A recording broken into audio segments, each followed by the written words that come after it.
Bonjour à toutes et à tous. Alors, comment fait-on pour stabiliser son esprit quand on est confronté au TDAH? Aujourd'hui, on va plonger au cœur des stratégies qui fonctionnent, celles qui sont validées par la science, pour vraiment comprendre comment on peut gérer ce trouble neurobiologique. On va commencer avec une question qui peut paraître un peu philosophique, mais qui est absolument centrale. Comment est-ce que la pensée arrive à s'ancrer, à se poser?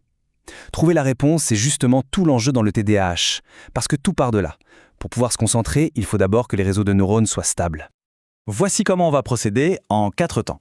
D'abord, on va poser les bases. On va parler de l'importance biologique, un peu comme le hardware d'un ordinateur. Ensuite, on verra comment on peut ajuster la chimie du cerveau. Troisième étape, on regardera comment on peut construire, par-dessus, des stratégies cognitives solides. Et enfin, on bouclera la boucle avec un principe fondamental. Le cerveau d'abord, l'esprit ensuite. Allez, c'est parti pour la première section. On va parler d'un concept clé, la portance biologique. Il faut imaginer ça un peu comme pour un avion. Il faut créer les bonnes conditions aérodynamiques pour que la pensée puisse non seulement décoller, mais surtout se maintenir en vol.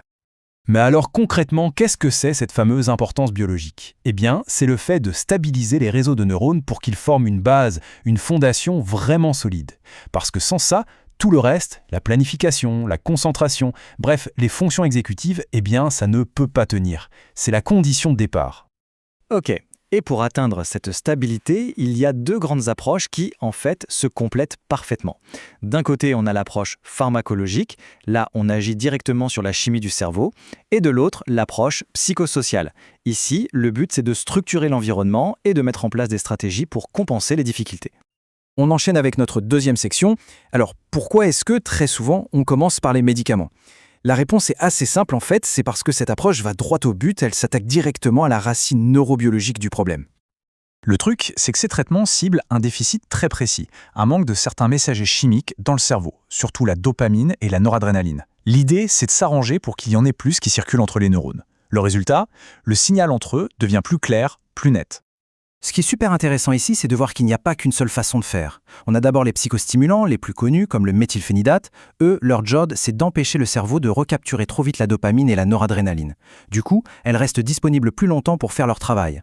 Ensuite, il y a des non-stimulants, comme l'atomoxétine, qui sont plus ciblés sur la noradrénaline. Et enfin, une troisième famille, les agonistes alpha, qui agissent encore différemment en renforçant les connexions dans une zone clé du cerveau. Donc on a bien 3 mécanismes distincts, mais l'objectif final est le même. Améliorer la régulation. Et attention, ces médicaments ne tirent pas à l'aveugle, ils visent des zones bien précises. On parle par exemple du cortex singulaire antérieur, qui est crucial pour décider où on va porter notre attention, et aussi du cortex préfrontal dorsolatéral. Lui, c'est un peu le grand chef d'orchestre de tout ce qui est planification et organisation. Et ça, c'est un point vraiment essentiel à comprendre. Le but, ce n'est absolument pas de surstimuler le cerveau. C'est de le ramener à un fonctionnement normal. L'imagerie cérébrale le prouve. Les zones qui étaient un peu endormies, eh bien, sous traitement, elles se réveillent et retrouvent un niveau d'activité tout à fait comparable à celui d'un cerveau neurotypique. C'est un rééquilibrage, tout simplement.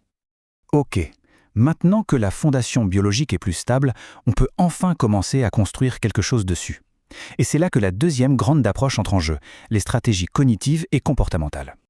La logique derrière la thérapie cognitivo-comportementale, la TCC, est hyper pragmatique. Première étape, on stabilise la biologie, ce qu'on vient de voir. Deuxième étape, on met en place des échafaudages externes. Pensez à des agendas, des rappels, des listes, des routines.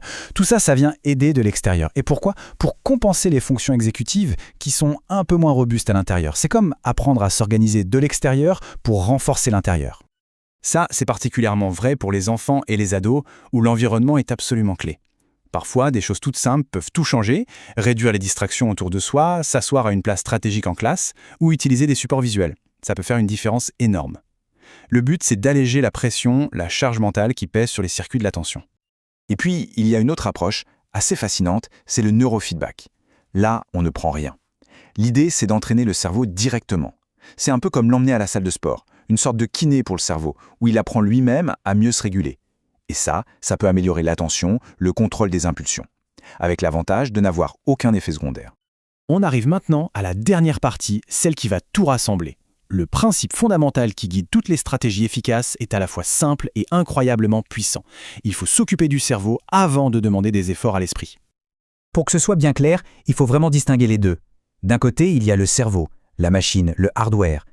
L'objectif, c'est de s'assurer que cette machine fonctionne bien, que le signal est bon. De l'autre, il y a l'esprit, le software, les programmes qu'on veut faire tourner, comme la volonté ou la planification. L'analogie avec l'informatique est parfaite. Essayer de lancer un logiciel super exigeant sur un ordinateur qui rame, c'est une bataille perdue d'avance.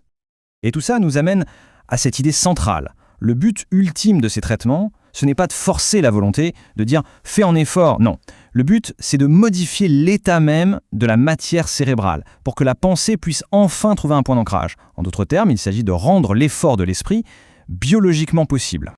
Et pour finir, une question pour aller plus loin. Cette régulation qu'on obtient grâce au traitement, faut-il la voir comme une destination, une fin en soi, ou est-ce que c'est en réalité le véritable point de départ? Le moment où enfin la fondation est assez solide pour qu'on puisse commencer à construire vraiment.